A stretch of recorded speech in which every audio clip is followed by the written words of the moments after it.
10 days after the collapse of that garment factory in Bangladesh, the search for remains continues. Authorities say it's a slow process.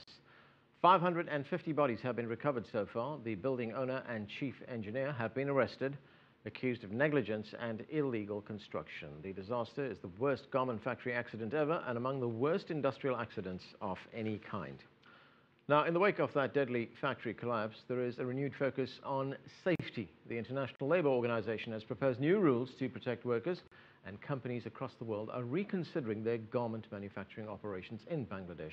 Now, joining me to talk more about this is Labour journalist David Bacon. David, thanks for joining us. You're welcome.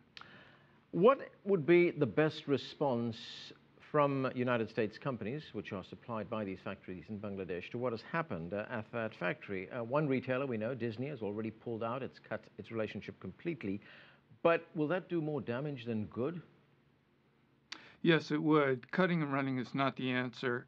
The large U.S. corporations and European ones, for that matter, need to take responsibility for what's happened here. And by that, I mean, first of all, they need to raise the wages of garment workers in Bangladesh. I think doubling those wages, those companies could double the wages and you would hardly see it reflected in the prices in the US or in Europe.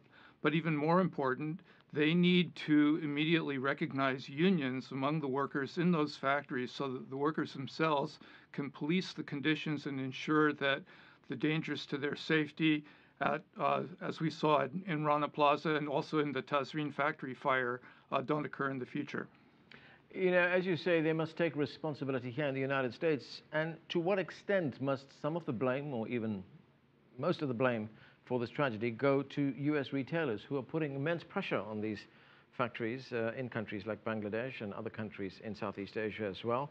And of course, you know, consumers in the United States are reaping some of those benefits because prices are not as high as they would be if those garments were manufactured here. Well, perhaps. I think, first of all, to answer your first question, the manufacturers and the retailers need to take primary responsibility for it. They are the ones who are responsible for setting up this system to begin with. It's their pressure on the factories in Bangladesh that produces both the low wages and the lack of any expenditure on basic safety for workers. So they need to spend more money in Bangladesh in the short term.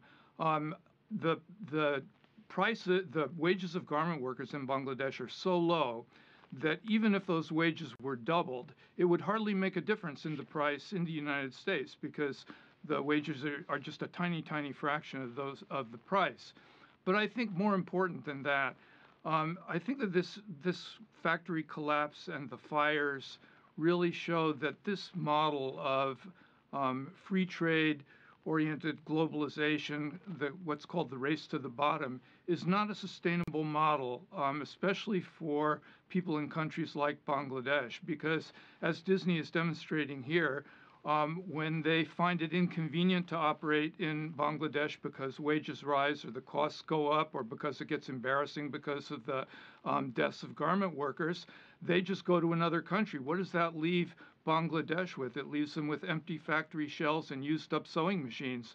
This is not an economic development policy that's going to produce a sustainable future for workers in Bangladesh in the long term. Right, and that is something that doesn't appear to have been lost on the Bangladeshi government either. It's already making an appeal to the European Union, which is threatening some kind of punitive action. It is asking the European Union not to take any action against these kinds of factories. But if it is not a sustainable model, what's the alternative? I mean, would there be they move to another country, or do they bring these operations back to the United States?